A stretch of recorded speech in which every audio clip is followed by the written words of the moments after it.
This is the Sensei Podcast, where we help you make sense of investments and financial markets, where we help you make sensible financial choices. I am your host, Ndwati Karanja. I love going on hikes, and something that I've come to experience is when you get to a place that is quite steep, there are times when you need to hold on to a branch so that you can hoist yourself up. However, I've learned that before you grab for any branch, you need to, first of all, take a good look at it to make sure that it is sturdy enough to support your weight, that its roots have gone deep enough so that when you put your weight onto it, it doesn't come off.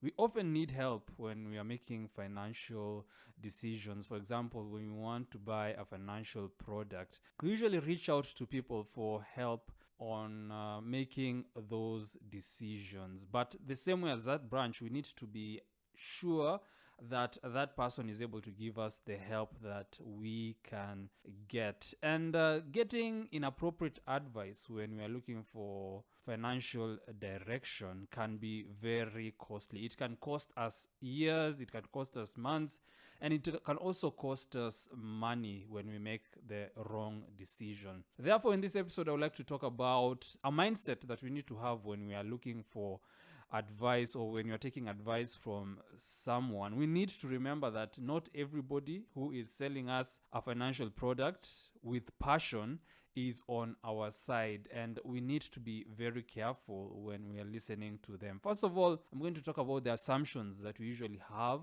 in our minds, and I'll contrast that with the reality, things qua ground.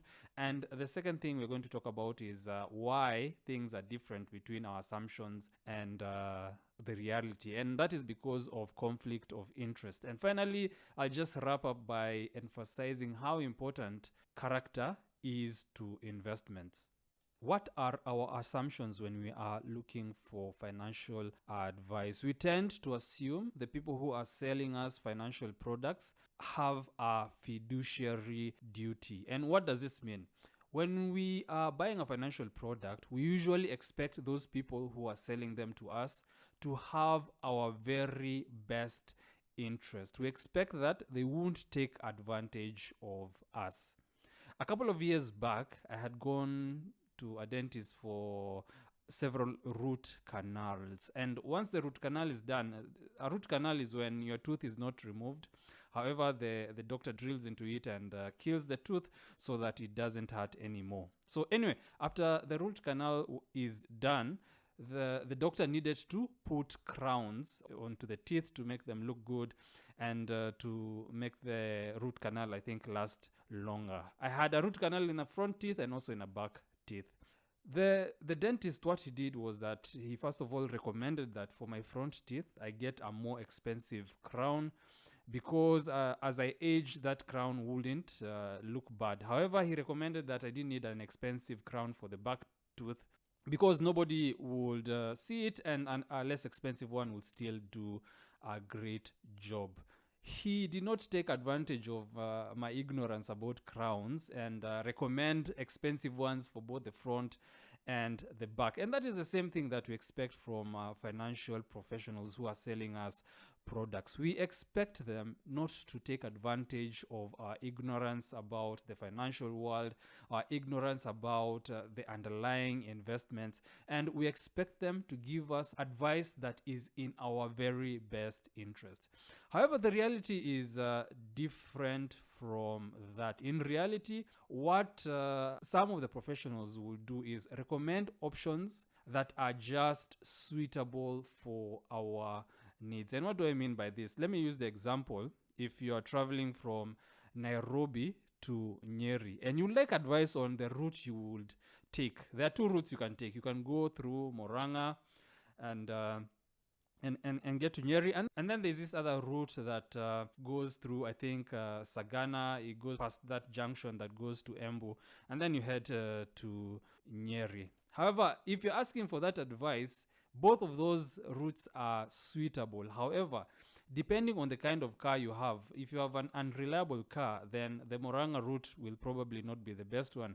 because there are quite long stretches where there are no petrol stations, and if your car breaks down, you're in trouble. However, this other route, there are a number of petrol stations along the way. That is the difference between something that is suitable, both of those routes are suitable, and what is in your best interest. If your car is not reliable, then it is in your best interest to use that other route, not the Moranga one. And so that is the kind of advice you will typically get when you ask someone selling you a product what you should do to save for a particular need. They are likely to give you one that is just suitable for your needs and that is not in the best interest.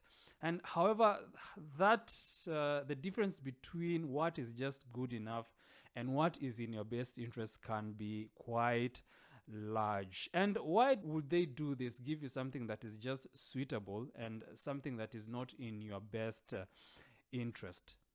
The reason that they would offer you something that is just suitable and not in your best interest is because there is conflict of interest. They are usually faced with a choice, either doing something that is going to benefit you or doing something that is going to benefit them.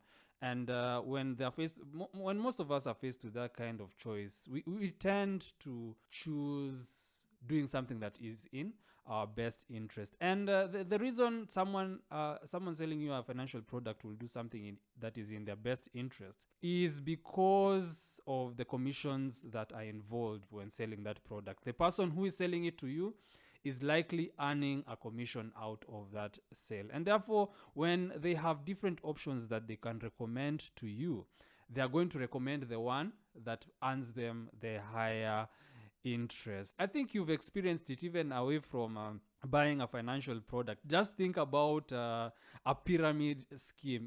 If one of your friends, I say that in quotes, has ever joined a pyramid scheme and they tried to sell it to you, when they know that they're going to get something out of you getting into that scheme, then they do it with a lot of passion, even though they know very well that it is not in your best interest to get into that situation. But because there is that gain that they're going to be making, they sell it with a lot of passion. And those commissions tend to influence the people that are selling you financial products. The higher the commission on a product, the more they are going to sell it to you with passion, even though it is not in your very, very best interest to buy that particular product. And the way you would work around that is by simply asking for disclosure. It usually sounds rude for us to ask someone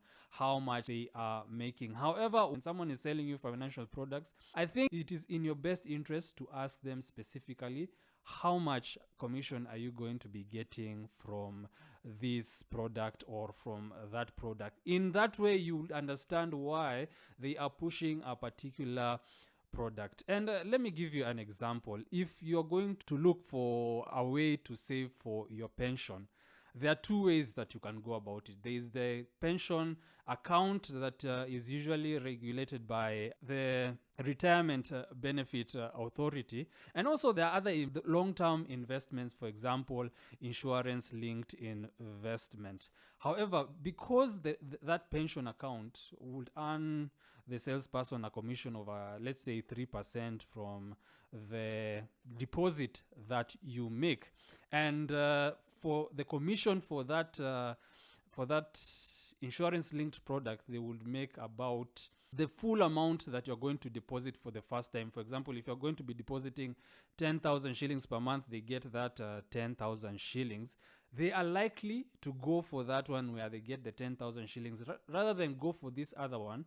And even though that pension account is the best option for you when you are looking for a place to invest your retirement, because of that difference in the amount of earnings, they are more likely to sell you the one that is going to pay a higher commission. And therefore, by you asking them to reveal to you how much commission they're going to be making from those products, it makes it easier for you to understand why one is being pushed to you more than the other.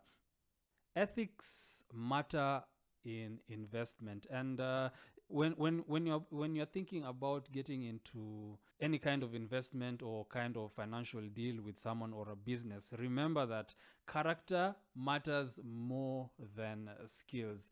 And the reason that character matters more than skills when you're giving someone money to invest for you or to manage it for you is because you're not going to be there to manage that investment day by day. Let me use an example that you've probably heard of.